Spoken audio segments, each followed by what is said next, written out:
Hello friends, welcome to Kalpana Joshi's kitchen. लाल मरचाનું અથાણું તો તમે ઘણી વખત બનાવ્યું હશે, પણ આ ખાટી મીઠી અને તીખી એવી લાલ મરચાંની ચટણી ખૂબ જ ઝડપથી બની જાય છે અને એટલી ટેસ્ટી બને છે ને કે તમે એકવાર બનાવશો તો વારંવાર બનાવવા લાગશો। અને આ ચટણી પૂરી, ભાખરી, પરોઠા, થેપલા કે પછી ફરસાણ સાથે ખૂબ જ સરસ લાગે છે અને ચટણી બનાવવામાં પણ સમય ઓછો લાગે। ચટણી બનાવવા માટે મેં અહીંયા 150 ગ્રામ લાલ મરચાં લીધા છે અને ચટણી માટેના મરચાંની પસંદગી કડક અને દળવાળા હોય એવા કરવાના છે, પોચા લેવાના નથી, ને તો ચટણી નહીં રાખી શકાય લાંબો સમય સુધી।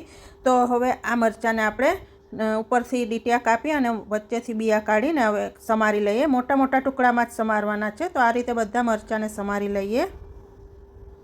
આ રીતે બધા જ મરચાંને મેં કાપી લીધા છે। હવે આપણે મિક્સરમાં અધકચરા પીસી લેવાના છે, અધકચરા રાખવાના છે, પેસ્ટ નથી બનાવવાની। તો આ રીતે મેં બધા જ મરચાંને અધકચરા પીસી લીધા છે। તો હવે આપણે મરચાંની ચટણી માટેનો મસાલો બનાવીએ। એના માટે મેં મિક્સર જારમાં અડધો ટેબલ સ્પૂન મેથીના કુરિયા, 2 ટેબલ સ્પૂન રાઈના કુરિયા, 1 ટેબલ સ્પૂન આખા ધાણા લીધા છે। તમે આખા ધાણાની જગ્યાએ ધાણાના કુરિયા પણ લઈ શકો છો અને અડધો ટેબલ સ્પૂન વરિયાળી લઈશું। હવે આ બધા મસાલાને આપણે અધકચરા પીસી લેવાના છે। પેનમાં 3 ટેબલ સ્પૂન તેલ લઈશું અને તેલને ગરમ વધારે નથી કરવાનું, થોડું ગરમ થાય એટલે એમાં અડધી ટીસ્પૂન હિંગ અને ક્રશ કરેલો મસાલો ઉમેરી દઈશું।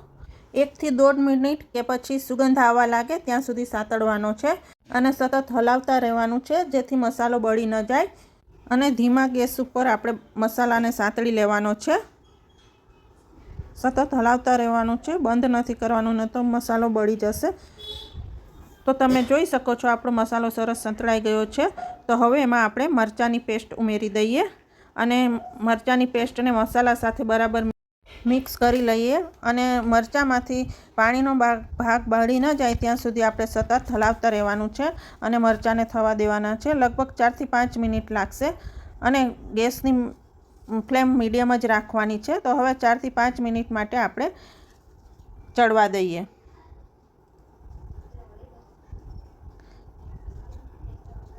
તો 4 થી 5 મિનિટ પછી તમે જોઈ શકો છો મરચાં સરસ સોફ્ટ થઈ ગયા છે અને તેલ પણ છૂટું પડી ગયું છે।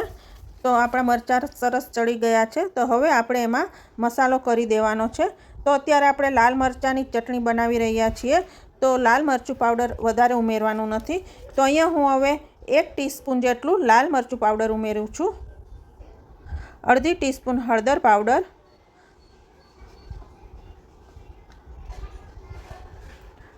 અને સ્વાદ પ્રમાણે મીઠું ઉમેરીશું।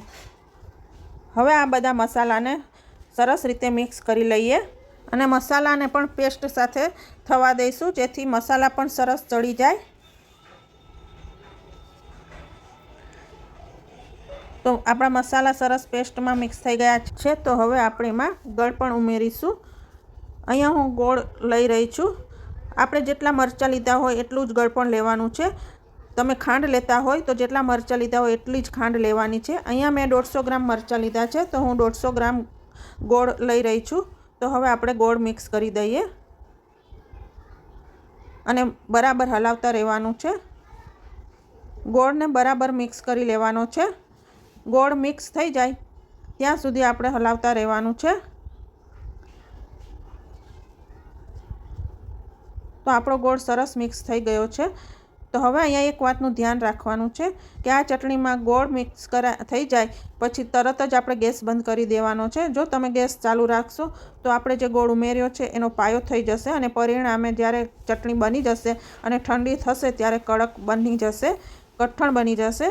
તો યાદ રાખવાનું છે ગોળ ઉમેર્યા પછી ગોળ ઓગળી જાય એટલે આપણે ગેસ બંધ કરી દેવાનો છે અને ગેસ બંધ કર્યા પછી 10 મિનિટ માટે ઠંડી થવા દેવાની છે અને 10 મિનિટ પછી આપણે અડધા લીંબુનો રસ ઉમેરીશું।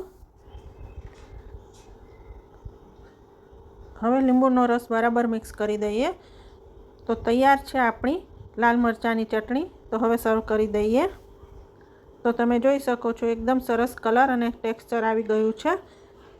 આ ચટણીને તમે બહાર 8 થી 10 દિવસ માટે રાખી શકાય છે અને ફ્રીજમાં લાંબો સમય સુધી સ્ટોર કરી શકાય છે।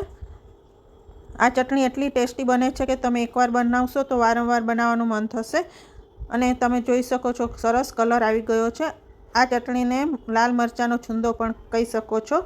તો જો તમને મારી રેસીપી પસંદ આવી હોય તો લાઈક જરૂર કરજો અને મારી ચેનલને હજુ સુધી સબસ્ક્રાઈબ ન કરી હોય તો સબસ્ક્રાઈબ જરૂર કરજો અને બાજુમાં આપેલા બેલ આઇકોનને જરૂરથી પ્રેસ કરજો જેથી મારા નવા રેસીપીના નોટિફિકેશન આપના સુધી પહોંચે. Thank you.